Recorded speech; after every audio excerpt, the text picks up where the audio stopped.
Hello बच्चों, आइए देखते हैं प्रश्न। त्रिभुज एबीसी में एडी माध्यिका है तथा कोण ए 60 अंश है, तब 4 एडी का वर्ग बराबर है। यहाँ पे विकल्प ए दिया गया है। यहाँ पे एक त्रिभुज एबीसी दिया गया है जिसका माध्यिका ये क्या आपका डी है, और इसमें 4 विकल्प भी आपके पास दिए गए हैं ए बी सी डी। आइए हल करते हैं और देखते हैं कि इसमें से कौन सा विकल्प सही हो रहा है। तो सबसे पहले तो हम क्या करेंगे, यहाँ पे मुख्य अवधारणा लिखेंगे। मुख्य अवधारणा, तो ये क्या होगा इस प्रश्न के लिए।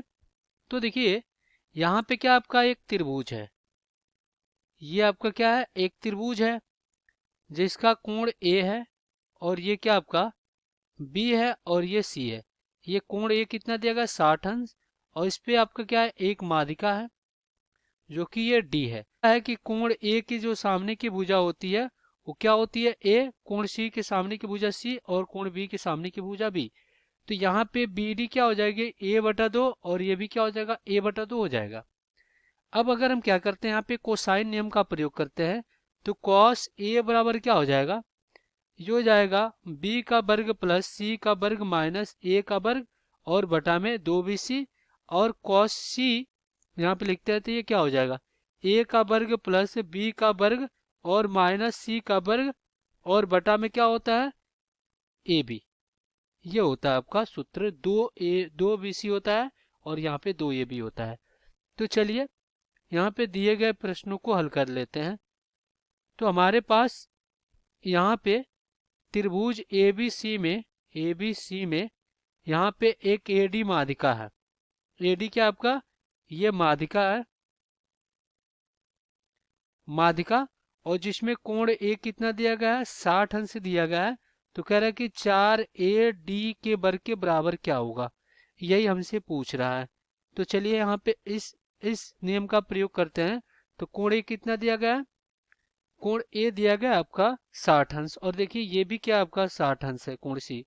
तो चलिए यहाँ पे क्या हो जाएगा कोण कोण ए यानी 60 अंश, और बराबर में क्या हो जाएगा ए का वर्ग, यानी कि अभी क्या हो जाएगा बी का वर्ग प्लस सी का वर्ग माइनस क्या हो जाएगा ए का वर्ग, और बटा में आपका क्या हो जाएगा 2bc। अब ये cos 60 अंश का मान 1/2, तो 1/2 ये हो जाएगा बी का वर्ग प्लस सी का वर्ग माइनस ए का वर्ग और बटा में 2bc। अब यहाँ से ये 2 से 2 कट गया, तो यहाँ से आपका बी का वर्ग प्लस सी का वर्ग माइनस ए का वर्ग बराबर में क्या हो जाएगा bc हो जाएगा। तो यहाँ से अगर हम a का वर्ग निकाले तो क्या होगा, a का वर्ग आपका हो जाएगा b का वर्ग प्लस c का वर्ग और माइनस आपका bc। ये समीकरण 1 बनाना है। अब a का वर्ग हम क्यों निकालें, क्योंकि देखिए हमारा जो विकल्प है इसमें a दिया ही नहीं है। तो हम क्या करेंगे, a का वर्ग यहाँ पे समीकरण 1 बना लिया। अब हम क्या करेंगे, त्रिभुज ADC में, तो त्रिभुज ADC में अगर हम क्या करें cos c, तो cos c क्या हो जाएगा आपका, ये हो जाएगा b का वर्ग प्लस यहाँ पे क्या हो जाएगा a/2 का वर्ग, और फिर यहाँ पे माइनस क्या हो जाएगा, ये हो जाएगा AD का वर्ग, और बटा में आपका कितना हो जाएगा, ये हो जाएगा 2 गुणे b गुणे c, आपका क्या है a/2 है, तो ये हो जाएगा आपका a/2। तो यहाँ से आपका ये 2 से 2 कट गया, तो यहाँ से cos c कितना मिल गया, ये मिल गया b का वर्ग और प्लस a का वर्ग बटा में 4, और माइनस क्या हो गया आपका AD का वर्ग, और बटा में कितना हो गया, ये हो गया आपका AB। और इसको हमने क्या किया, समीकरण अब 2 बना लिया, समीकरण 2 बना लिया। अब हम क्या करेंगे, यहाँ पे त्रिभुज ABC, पूरे त्रिभुज ABC में अगर हम क्या करें cos c निकाले, तो cos c क्या हो जाएगा, ये हो जाएगा आपका b का वर्ग प्लस में a का वर्ग और माइनस क्या हो जाएगा c का वर्ग और बटा में 2ab। यहाँ पे ये समीकरण 2 हो गया। अब यहाँ पे समीकरण देखिए, समीकरण ये 3 हो गया, और समीकरण 2 और बराबर है क्या है समीकरण 3, क्योंकि दोनों cos c है। तो यहाँ पे क्या हो जाएगा, ये हो जाएगा आपके पास b का वर्ग और प्लस a का वर्ग बटा में 4, और पुनः क्या हो जाएगा माइनस AD का वर्ग, और बटा में क्या हो जाएगा बटा में AB, और बराबर में ये हो जाएगा b का वर्ग प्लस a का वर्ग माइनस c का वर्ग, और बटा में क्या हो जाएगा 2ab। अब AB से क्या हो गया, AB कट गया। अब ये 2 से तिर्यक गुणा हो जाएगा, तो क्या हो जाएगा 2b का वर्ग प्लस 2 गुणे a का वर्ग बटा में 4 और माइनस 2AD का क्या हो जाएगा वर्ग हो जाएगा, और बराबर में बी का वर्ग प्लस ए का वर्ग और माइनस सी का वर्ग हो गया।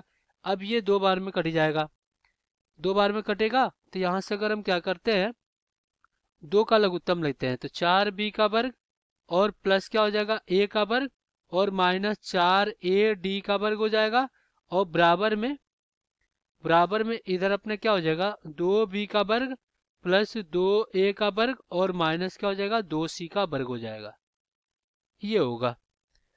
अब यहाँ पे हम क्या करते हैं सभी को एक तरफ ले जाते हैं तो यहाँ पे क्या हो जाएगा 4b का वर्ग प्लस a का वर्ग माइनस 4ad का वर्ग और माइनस क्या हो जाएगा 2ab का वर्ग और प्लस और फिर माइनस क्या हो जाएगा 2a का वर्ग और प्लस कितना हो जाएगा ये हो जाएगा आपका 2c का वर्ग और बराबर में आपका कितना हो गया 0 हो गया।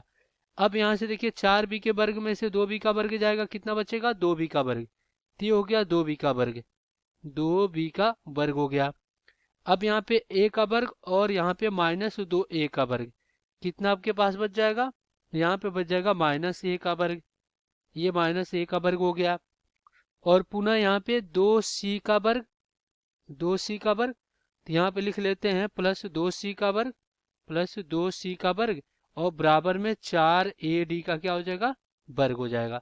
तो इस प्रकार 4ad का वर्ग बराबर 2b का वर्ग और देखिए माइनस कोष्टक में, इसको हम कोष्टक में कर दे रहे हैं। a का वर्ग हमारा क्या मिला था b का वर्ग प्लस c का वर्ग माइनस bc, तो यहाँ पे लिख लेते हैं b का वर्ग प्लस c का वर्ग माइनस bc और प्लस कितना हो जाएगा 2c का वर्ग प्लस 2c का वर्ग, तो 4ad का वर्ग क्या हो जाएगा 2b का वर्ग माइनस b का वर्ग माइनस c का वर्ग प्लस bc और प्लस कितना 2c का वर्ग। तो यहाँ से आपका क्या आ गया 4ad का वर्ग।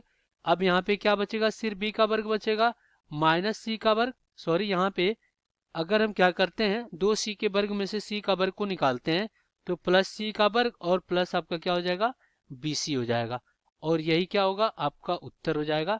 अब यहाँ पे ये जो अपना दिया गया 4d के वर्ग के बराबर क्या हो जाएगा आपका सिर्फ यहाँ पे वर्ग प्लस c का वर्ग प्लस कितना bc। तो अब हम क्या करेंगे विकल्प में देखेंगे कि कौन सा विकल्प सही हो रहा है। तो आइए देखते हैं। तो यहाँ पे देखिए कोई भी विकल्प इसका मैच नहीं कर रहा है, तो यहाँ पे डी क्या हो जाएगा इनमें से कोई नहीं। आशा करते हैं बच्चों ये प्रश्न आपको समझ में आया होगा। धन्यवाद।